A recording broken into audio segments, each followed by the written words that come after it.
A ver, en la política hay de derrotas a derrotas, pero luego está lo que acaba de suceder en Tecate, Baja California. Estamos hablando de un colapso político tan, pero tan profundo, que nos obliga a preguntarnos cómo es que se llega a este punto. Imagínense esto por un segundo. El equipo de un alcalde, su propia gente, votando en su contra en la decisión más importante del año. No lo oposicione, su propio partido.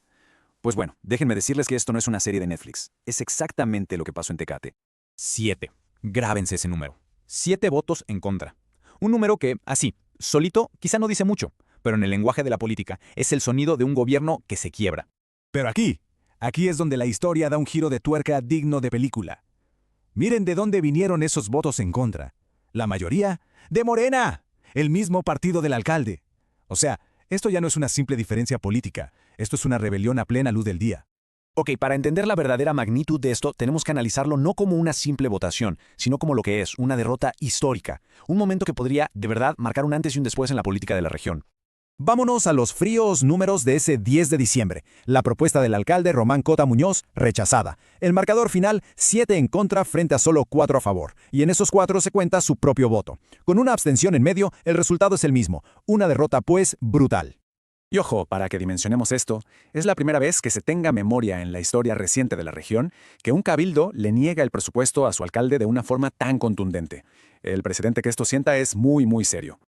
Ahora, una derrota de este calibre no sale de la nada, ¿verdad?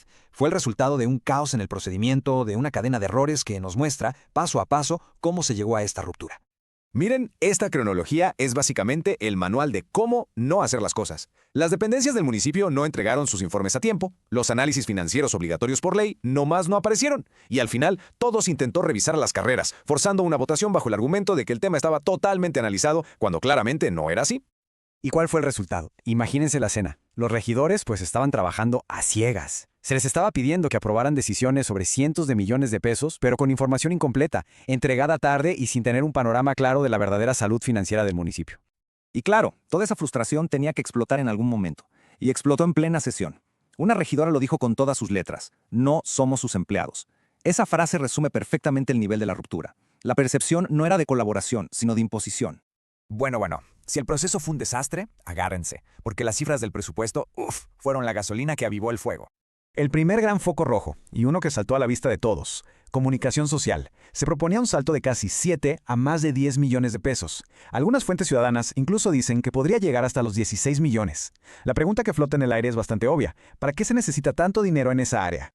Pero esperen, que hay más. La propuesta también incluía pedir un nuevo préstamo por 110 millones de pesos, endeudando todavía más a un municipio que ya viene arrastrando problemas financieros. A eso súmenle aumentos muy fuertes en áreas operativas, y un detalle que para muchos fue la gota que derramó el vaso, 15 millones de pesos para la feria anual.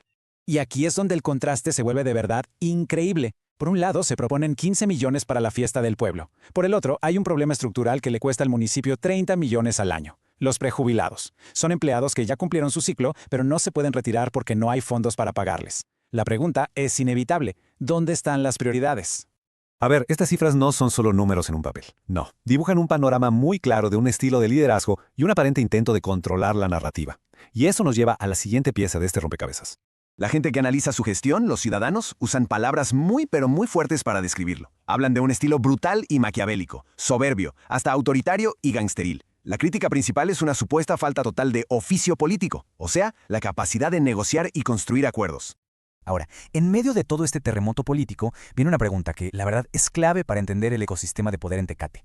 ¿Qué pasó al día siguiente en la conferencia de prensa que dio el alcalde? ¿La respuesta? Un silencio absoluto. ¡Absoluto! A pesar de que era la noticia política del año en el municipio, ni un solo medio de comunicación local le hizo una pregunta sobre el tema. Ni una. Eso, simple y sencillamente, no es normal. Para tratar de explicar este silencio tan peculiar, las fuentes ciudadanas sacan a relucir una palabra muy particular del vocabulario político mexicano: chayote. La sospecha es que ese presupuesto millonario para comunicación social no es para informar, sino para comprar silencio, para asegurar que fracasos como este pues simplemente no hagan ruido. Ok, presupuesto rechazado, confianza por los suelos. La pregunta del millón ahora es, ¿y ahora qué? ¿Qué sigue? Aquí entramos al terreno de las consecuencias directas y sobre todo de los miedos sobre el futuro inmediato de Tecate.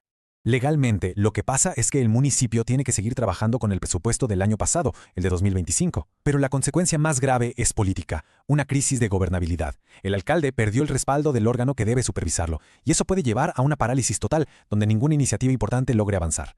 Y esto nos lleva al mayor temor que se respira en Tecate en estos momentos, un posible albazo dictatorial.